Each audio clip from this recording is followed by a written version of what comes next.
Hi, my name is Mavis Muller. I'm a visual artist, installation artist. I've been hearing a new term being used for artists such as myself who like to use my art as my activism in advocacy for the natural world, and that word is artivist.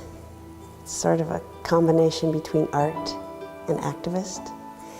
And I like that term because I feel most satisfied when I can use my art to heighten people's awareness about the natural world. And the fact that I work with sticks and twigs and grasses and things like that, it makes it really comfortable for me to give voice to the natural world through my art.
And so as the plants and the trees remind us of how blessed we are to be surrounded by such beauty, at the same time we can address some of the perils that loom over the horizon for the natural world. And one of those perils is toward the water. And so this has become a concern of mine and of many here in Alaska, especially those of us that were here during the days of the Exxon oil spill, when we saw firsthand what can happen when one is not vigilant in regard to the safety and protection of the waterways of Alaska. This year I've decided to use my art to symbolize the message of the water that connects Alaska and Alaskan communities. Alaska is a very large state, and so I decided to start at the very top at Fairbanks in the northern interior with a project that I started 13 years ago. As a solitary artist in my studio, I felt a desire 13 years ago to step outside of my solitary studio into the realm of the community, into the public eye, to bring my art out into the real life of the community. And so I decided to try to create a sculpture of a basket. I've had some experience at basket making, and so I thought it would be fun to bump it up in scale, let's say, and create something a little larger out into the eye of the community where people can participate. And the miracle of it all is that imagination is worth more than we imagine. And that sometimes people just stumbling upon it will happily realize that and become involved. So gathering materials, bringing them to a location, beginning to construct a large basket does attract attention. And so that it gives me an opportunity to use my art to reach out to the community and also collaborate with other people outside of my studio, kind of like a musician jamming with other musicians. We come bearing goodies. Yes, ma'am. Look at these. Oh, I can get as Is many that- as you need. I mean, where I was. Okay, then there's these.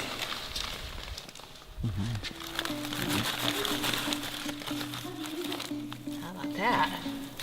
They're kind of a pretty color. They look like tomatoes, but they're not. They're rose hips. And they grow all around the pioneer home too.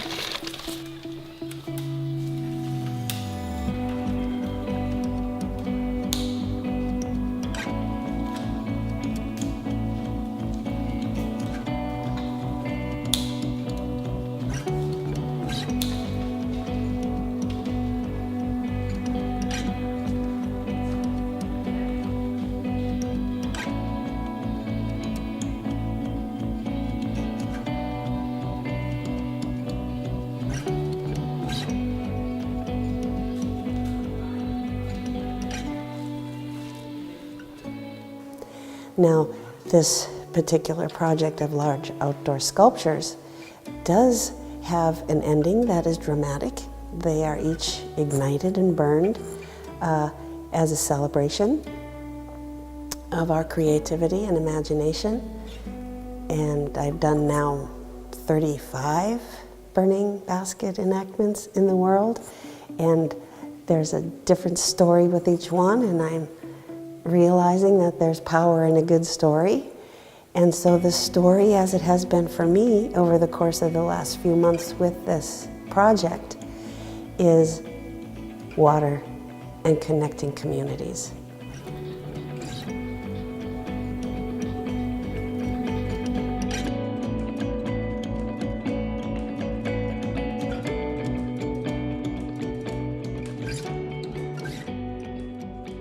Homer is my hometown, where we've done a burning basket enactment every year for 13 years now. And this is the location where the basket is built on the site where it is ignited and burned, therefore it can be slightly larger.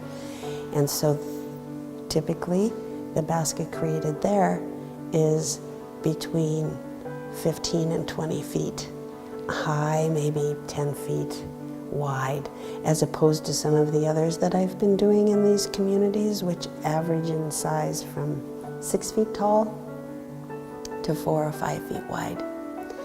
And that one also had on it a fractured heart that was available for the people to tie on their ribbons of solidarity for the continued healing of the injured waters and for the protection of all water bodies of Alaska and the earth. And then on to Ketchikan, the southernmost city in Alaska. And so it just feels good to be making this sweep from the northern interior down to the southernmost city of Alaska with another fractured heart, that here people were invited to tie their ribbons of intention, the same intention. This basket was named Runs Deep basket of respect and appreciation.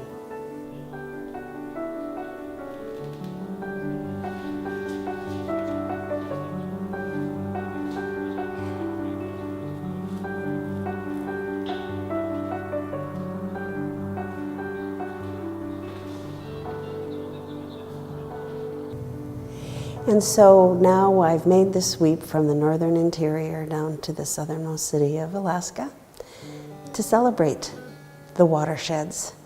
In fact, I titled this tour, Weaving Watersheds. I brought materials from each one of these locations, and so each creation was actually the weaving of watersheds, using materials that I gathered at each one of these locations along the way to symbolize that we are connected as communities by the watersheds, by the salmon that sustains us, and the fisheries that we depend on, and the plants and the creatures and the humans and everything that lives on or in it.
I came down here for this. Oh, did you really? Yeah. Yes, and also And then the for bonus was getting the coffee I love.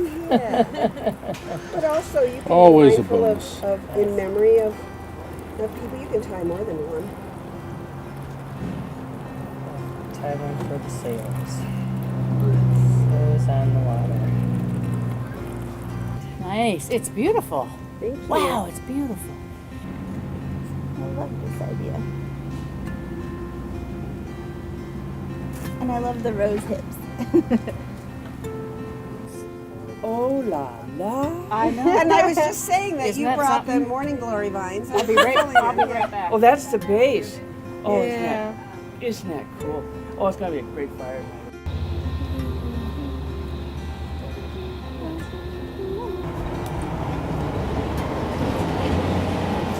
I don't know if I was a very good healer. Oh, it looks good to me. Yeah. I did mine, see? Thank you for being part of the art. We'll see you tonight. Okay, good. Good.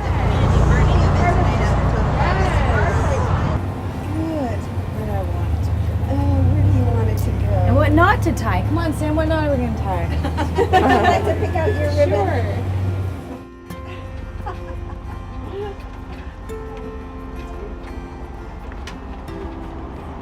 Thank you.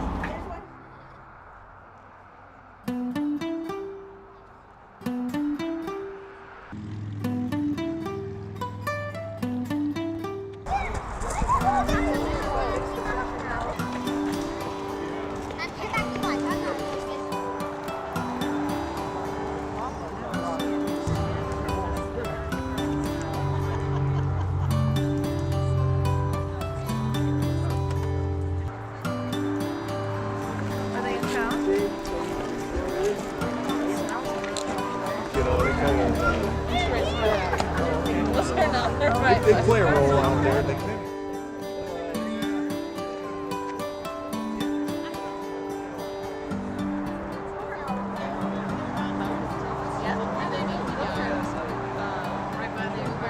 That was fantastic. I'm going to have to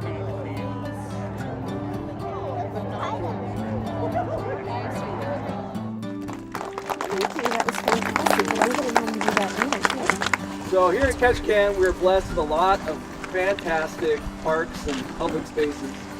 And the only thing that's better than a park like this is when you can bring the community here and participate in a project that brings everyone together. So I really want to thank the Arts and Humanities Council and Mavis and Annika for bringing this here and allowing all of us to be a part of it. So thank you.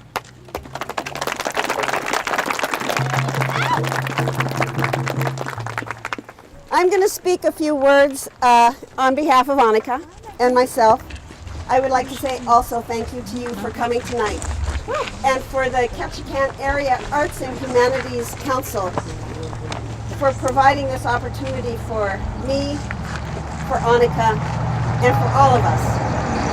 I would like to thank Aaron from the Totem Light Historical State Park. He's been awesome. I created this piece for you. This belongs to you. This opportunity doesn't come along every day. Let's stand together as a community and let's watch all of our good intentions. The best thoughts we can have be dispersed in the sparks and the smoke and the flames into the night sky. This I am eager to share with you, okay? And so when people say, why do you burn it? I like to say, so we can do it again. Okay? Because this kind of art is not static. It is continual. It's either being imagined or created or actualized or consumed, erased, and again imagined. And so thank you for being part of that cycle. Part of the cycle of the seasons that we're celebrating now. Part of the cycle of life, death, decay, renewal, like what we see acted out in nature. And so what are we? Who are we who are here? We are the volunteer art department, okay? We're the Ketchikan volunteer art department, which is kind of like the volunteer fire department, right? Except for that we don't put out fires. We spark fires. We spark them with creativity and imagination through the greatest fire there is, the fire of love. Thank you. Thank you. Okay, let's do that again. Go, go, go, go, go.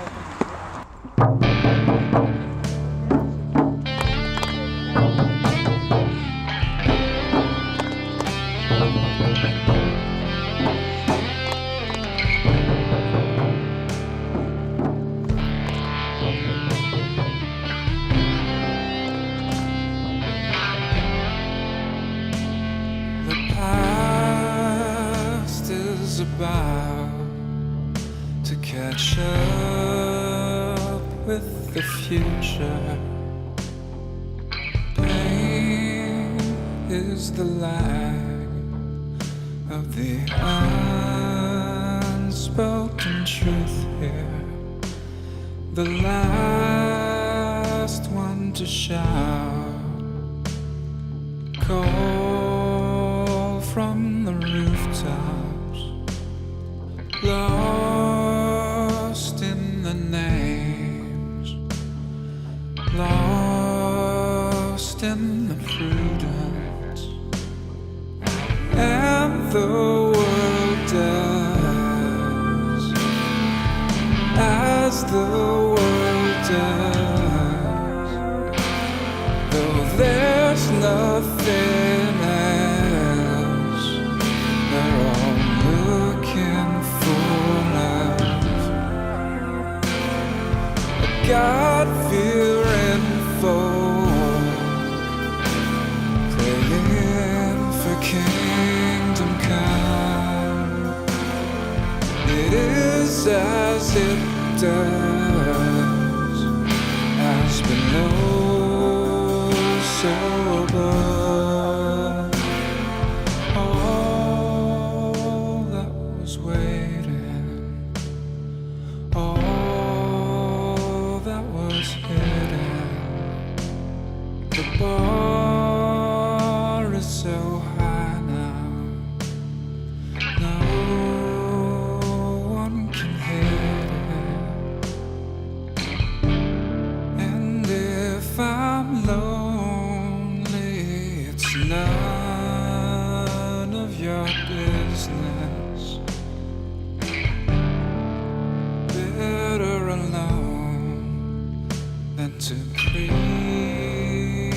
and contentment.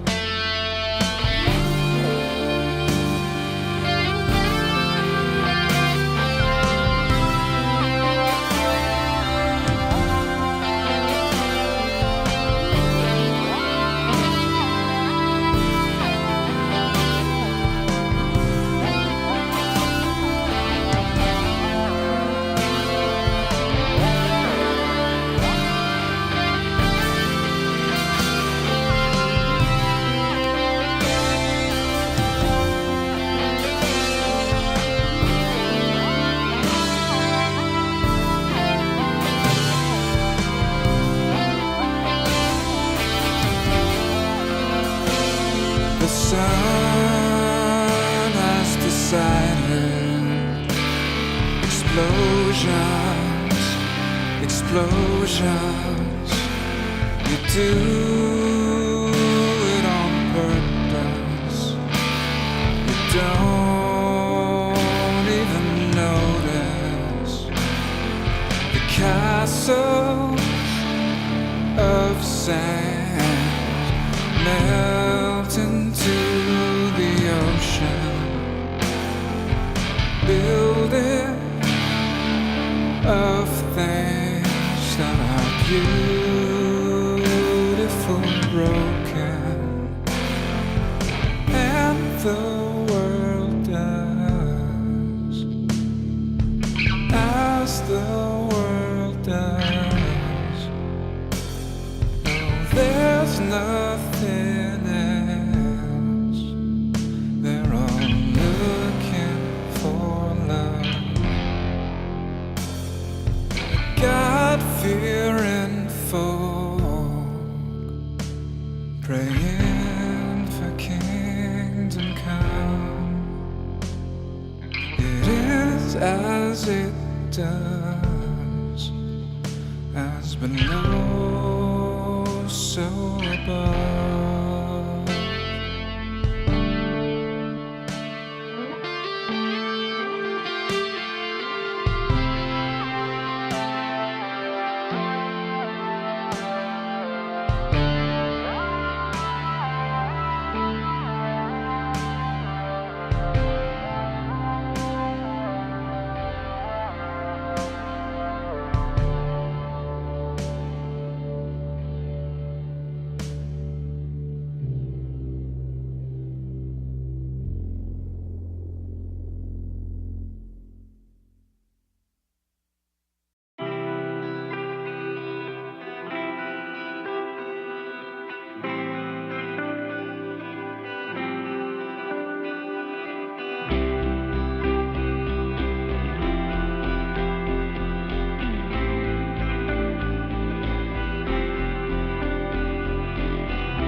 I can tell by the smile on your face.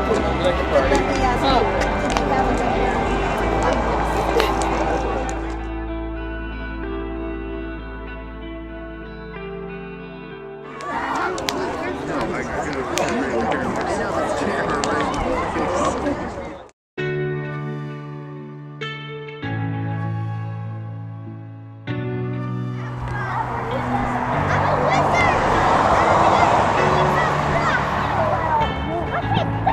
There we go. Just hold that.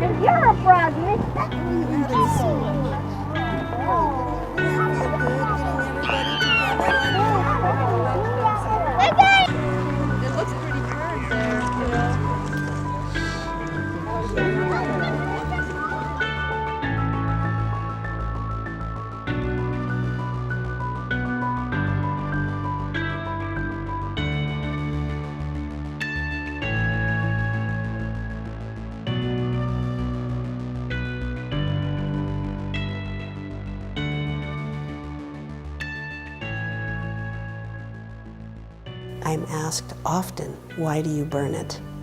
Why do you burn it? What is the reason for burning it? And I feel reluctant sometimes to answer that question. I know why I do, but if I give you my answer, I'm robbing you of the opportunity of coming up with your own reason. And if you don't know until you attend the burning event what the meaning is, I would think that shortly after that torch is placed inside that sculpture and the first smoke billows out of it, and then flames appear and the sparks travel up into the night sky. If one wasn't sure why we burn it, at that moment I think there might be some clarity and you might know, even if it's just for the enjoyment of watching this performance of fire art. Flames, who doesn't love watching flames? Over the course of the years, I've seen now 35 of these baskets be burned, and many of them with a different theme, all of them a different title and theme. And I know that people walk away having some sort of deep meaning or attachment that is individual to them. Each individual soul is having their own individual experience. And that is the beauty of this. It doesn't come with a mission statement. It is given as a gift, the warmth received, and may the memories we made keep us always illuminated and connected.